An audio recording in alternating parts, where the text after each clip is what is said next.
Pemirsa apa kabar? Kini Anda tengah menyaksikan Warta Berita PTS tanggal 2 Februari. Suhu rendah yang dipadu dengan kadar kelembapan tinggi menurunkan salju di Gunung Yuisan pada subuh ini. Suhu dingin menyelimuti Taiwan sepanjang hari dan baru berangsur menghangat mulai besok. Namun masa udara dingin kontinental yang kuat akan tiba pada hari Sabtu dan berpotensi menyebabkan suhu unlock hingga 8 derajat Celcius. 下雪了啦，快点，大家赶快来，下雪了。 Menjelang tengah hari tanggal 1, peret salju mendadak turun di Gunung Hehuanshan yang berada di Desa Renai, Kabupaten Nantou. Wisatawan dengan gembira membuat boneka salju kecil di atas kap mobil.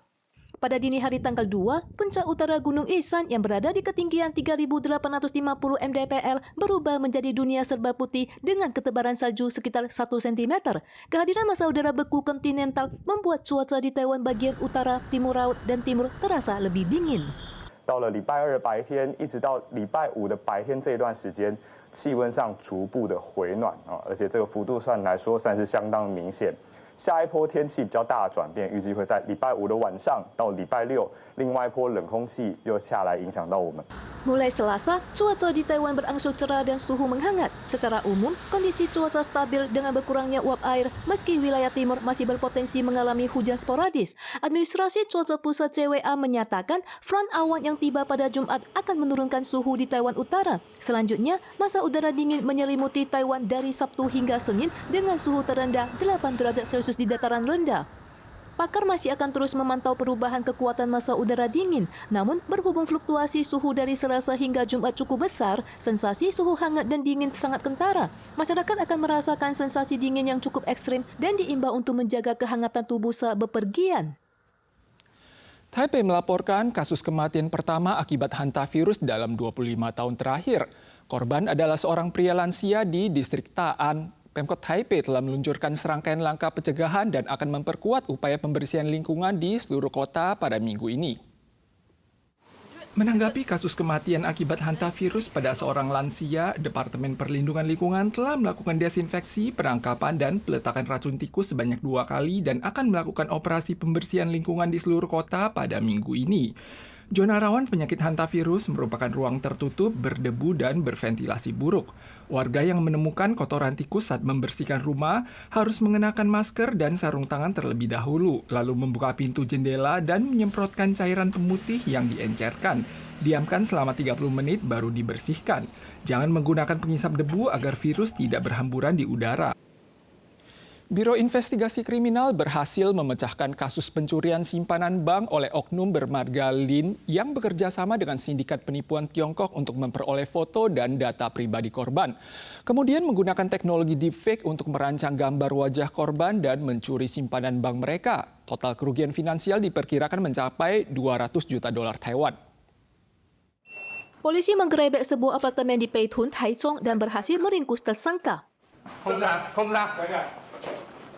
Biro Investigasi Kriminal CIB berhasil menangkap 3 pelaku, sementara tersangka utama bermarga Lin ditangkap di Thailand. Polisi mengungkapkan kelompok yang dipimpin Lin bekerja sama dengan sindikat penipuan di Tiongkok. Kelompok ini memperoleh foto korban dari penyedia data ilegal di Tiongkok, lalu diolah dengan teknologi AI deepfake. Mereka memanfaatkan layanan internet satelit orbit rendah Starlink dan berhasil membobol sistem verifikasi dan identifikasi wajah pada aplikasi digital yuan, lalu menyadap akun dan mencuri tabungan dalam rekening korban.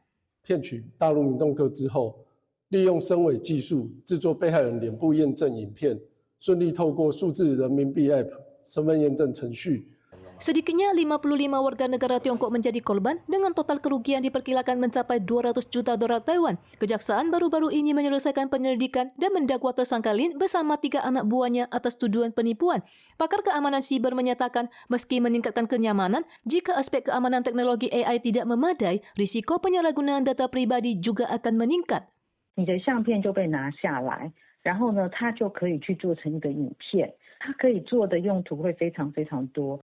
Pakar menjelaskan data pribadi mencakup wajah dan sidik jari. Semakin detail data yang diberikan, semakin besar pula ruang bagi AI untuk melakukan pengolahan. Saat menyediakan data visual, warga diingatkan untuk mempertimbangkan apakah perlu dipublikasi dan tujuan instansi terkait. Jika perlu, lakukan verifikasi langsung di lokasi atau melalui prosedur resmi guna memperkuat keamanan informasi. Cakupan kawasan bebas rokok di Tihua Street yang lebih dikenal sebagai pusat perbelanjaan produk Imlek di Taipei akan diperluas dari area jalan utama hingga ke dalam gang dan lorong di sekitarnya. Perokok diwajibkan menuju area merokok sementara yang berada di dekat gerbang nomor 5 dermaga Taocheng. Pelanggar akan didenda antara 2.000 hingga 10.000 dolar Taiwan. 袂使食薰的哦，市场内底甲外口遮袂使食薰的哦。 Sebelum mulai berjalan-jalan di pasar Imlek, Lurah memberikan imbauan kepada rombongan wisata asal Taichung bahwa Taipei menerapkan kebijakan larangan merokok untuk tahun kedua dan tahun ini cakupannya diperluas dari jalan utama hingga ke gang-gang sekitar. Namun ada warga yang masih ditemukan merokok di area gang. 去年是他们都会躲到巷子里面去抽啦，对。今年就几乎都没有看到了。往年的部分走在路上可能都会有烟味，尤其有小孩，我觉得这是比较不方便的。那现在的话禁烟的话，我觉得就是整个空气的话是比较清新一些。 Pedagang maupun pengunjung menyambut baik kebijakan perluasan area larangan merokok ini. Dinas Perdagangan Kota Taipei menyatakan kebijakan ini mulai berlaku dari 31 Januari hingga 15 Februari dari pukul 8 pagi hingga 12 malam. Pelanggar akan dikenakan denda antara 2.000 hingga 10.000 dolar Taiwan. Pada tanggal 31, petugas telah menegur belasan orang dan menerbitkan 2 surat tilang. Sebagai gantinya, Dinas Perdagangan telah menyediakan area merokok sementara di gerbang nomor 5 dermaga Taocheng yang dilengkapi dengan tenda transparan dan spanduk mencolok yang dapat dicapai dengan berjalan kaki sekitar 15 menit. Tahun baru Imlek sudah di ambang pintu. Boneka kuda menangis di Tiongkok kini sedang naik daun. Kesalahan pada jalur produksi menyebabkan jahitan pada boneka yang seharusnya tersenyum kini malah tampak cemberut. Tak disangka desain yang mencerminkan isi hati para pekerja yang sibuk banting tulang laksana kuda ini membuat boneka tersebut laris manis. Pasar grosir pernak-pernik terbesar di dunia berada di kota Yiwu, Tiongkok. Aneka produk warna merah dipasok untuk menyambut Imlek. Salah satunya adalah boneka kuda merah dengan ekspresi wajah sedih dan mulut cemberut. Pedagang mengungkapkan, ini adalah produk cacat yang populer akibat kesalahan jalur produksi. Boneka dengan ekspresi cemberut ini mencerminkan isi hati para pekerja zaman sekarang yang sibuk lembur dan banting tulang seperti seekor kuda. Hal ini mencerminkan fenomena jelek tapi imut yang menjadi tren dewasa ini menyusul popularitas karakter seperti Pop Mart dan Labubu. Pemirsa sekalian, sekian Warta Berita dari PTS. Berikutnya, mari kita saksikan rubah merah di India. Kita sual lagi di lain kesempatan. Sampai jumpa.